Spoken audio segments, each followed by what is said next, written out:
মনে হবে সেই শৈশবকালের কথা আবার ফিরে যায়, সেই শৈশবের দিকে। পল্লী কবি জসীমউদ্দিনের কথা এবং কবি নজরুলের কথা, কবি রবীন্দ্রনাথের কথা, সব জায়গাতে কিন্তু গ্রামকে নিয়েই কাব্য রচনা হয়েছে। শহর নিয়ে কোথাও কাব্য রচনা হয় না, সব গ্রাম। এটাই হলো প্রকৃতির চিরন্তন ভালোবাসা। আলহামদুলিল্লাহ, গ্রামের সেই প্রাকৃতিক দৃশ্য কার না মনে আছে, কার না শৈশবকালের কথা মনে না হয়। যখন আমরা এই দৃশ্যপটগুলো দেখি তখনই আমাদের সেই শৈশবকালের প্রকৃতির কথা মনে হয়ে যায়। ঠিক আজকে তারই একটি দৃশ্য, আমি যখন গ্রামে আসছি, আসার পর আমি যখন খামারে যাচ্ছিলাম, খামারে যাওয়ার পথে যে দৃশ্যগুলো আমার চোখে পড়লো, সেটা আলহামদুলিল্লাহ এখানে বিশ্বকাপ খেলাকে উপলক্ষে দেখি যে একেবারে গোটা মোড় এবং বাজার রাস্তাঘাটে আমাদের সেই শৈশবকালের সেই স্মৃতিগুলো মনে পড়ে গেলো। এবং আমাদের যারা স্নেহের ছোটো ভাই আছে তারা দেখি যে পতাকা নিয়ে একেবারে ব্যস্ত হয়ে গেছে, পতাকা টাঙানো নিয়ে। শেষ পর্যন্ত আমিও তাদের সঙ্গে শরিক হয়ে গেলাম, যেহেতু আমিও নিজেও আর্জেন্টিনার একজন সাপোর্টার। বিশেষ করে দেখলাম যে আর্জেন্টিনার পতাকায় বেশি, তার পাশাপাশি অন্যান্য পতাকা আছে খুবই কম। তাদের এই পতাকা আনন্দের সাথে আমি নিজেও শরিক হয়ে গেলাম এবং এই আনন্দ ভাগ করে নিলাম। এটা হলো শৈশবকালের একটি স্মৃতি।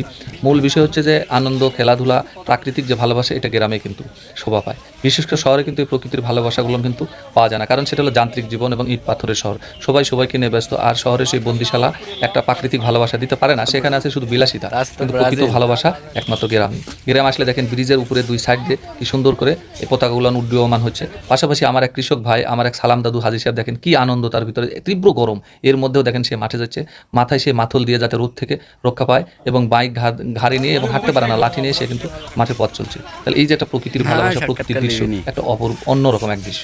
পাশাপাশি গরমও পড়েছে এবং গাছ থেকে আম পেড়ে আনলাম। আম পাড়ার পরে কিন্তু আমরা আবার বেশ কয়েকজন মিলে কিন্তু আমগুলান কেটে কাসুন্দি যেটাকে বলা হয়, এই কাসুন্দি আপনার মাখিয়ে এটা খাওয়ার একটা মজাই আলাদা। এবং নিজ হাতে কাটার পরে এটা কিন্তু কাসুন্দিতে মাখালাম। মাখানোর পর আমাদের যারা স্নেহের ছোটো ভাই ছিল সব এলাকার পাশাপাশি সবাইকে নিয়েই কিন্তু আমরা একেবারে গাছতলা, গাছের নিচে খোলা মুক্ত আকাশে কিন্তু আমরা আম মাখিয়ে নিজ হাতে কিন্তু মাখালাম এবং সবাই মিলে আমরা খাচ্ছি। এই খাওয়ার ভিতরে একটা প্রাকৃতিক যে সুখ, ভ্রাতৃত্ববোধ এবং সুসম্পর্ক, এটা অন্যরকম। এইটা কিন্তু আসলে প্রকৃতির এই ভালোবাসা গ্রামেই কিন্তু ভ্রাতৃত্ববোধ এবং ভালোবাসা অক্ষুণ্ণ থাকে। কিন্তু এই ভালোবাসা শহরের যান্ত্রিক জীবনে কিন্তু ইচ্ছা করলেও পাওয়া যায় না। তাই গ্রাম নয়, গ্রামই আসল জায়গা সুখের জন্য, এবং প্রকৃতির ভালোবাসার জায়গা গ্রামই। কারণটা হচ্ছে এখানে যেমন ভ্রাতৃত্ববোধ এবং ভালোবাসা, মমত্ববোধ। যে আমাদের স্নেহের ছোটো ভাই জুয়েল, সে কিন্তু একজন কলা ব্যবসায়িক, দেখেন সে আমি বসে কিন্তু খুব রিল্যাক্সে কিন্তু আম খাচ্ছি, পাশাপাশি জুয়েল। এবং আরও একটা মেসেজ, সেটা হলো যে তালকুশ।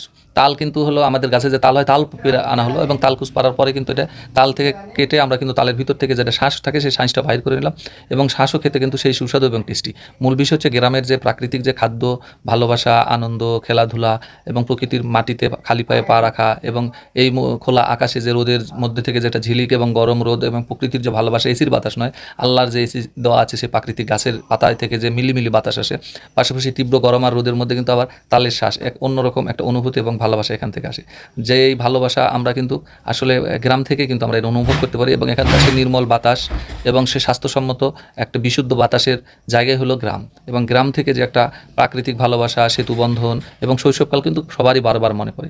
এবং আজকে আমি নিজে কৃষক হওয়ার কারণেই কিন্তু আমি গ্রামে ছুটে আসি, এবং যার কারণেই কিন্তু গ্রাম থেকে এই ভালোবাসাগুলো অনুভব করি, এবং গ্রাম থেকে